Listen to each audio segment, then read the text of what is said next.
ហើយចេញសេចក្តីថ្លែងការណ៍ស្នើសុំសហរដ្ឋអាមេរិកដោះស្រាយវិបត្តិវេណេស៊ុយអេឡាដោយសន្តិវិធីយ៉ាងអត់ធ្មត់បំផុតជៀសវាងការប្រើប្រាស់អាវុធអាណិតប្រជាជនស្លូតត្រង់ភ័យអញខ្ពើមឯងក៏ប៉ុនស្ដាយមកអាតៃហោងសៀមអាត្រក្របវាធ្វើដូចជាអាណិតប្រជាជនស្លូតត្រង់តែវាមកបំពេញឈ្លានពានខ្មែរពួកអាតៃហោងសៀមឯងបំផ្លាញវត្តទីអារាមប្រាសាទផ្សេងទាំងអស់ដោយចោទថាបង្ក្រាបជន scammer ប្រហោងក្តិតម៉ែឯងនៅក្នុងប្រាសាទនៅក្នុងអីនៅវត្តហ្នឹងហ៎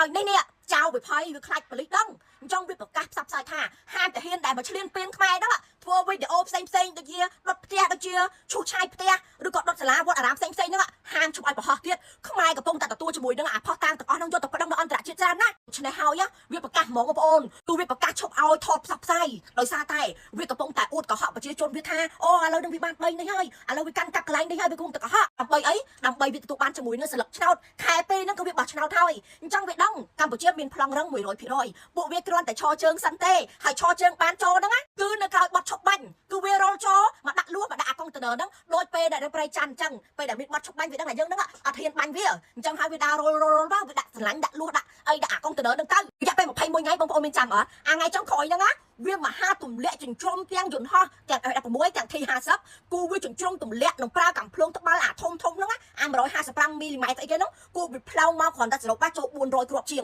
បងប្អូនត្រូវដឹងថាចេះតាហ៊ានយើងគឺខំស្មៅប្រឹងទុកណាស់គឺពួកវាអត់មានចូលមកបានក្នុងអាពេលដែរ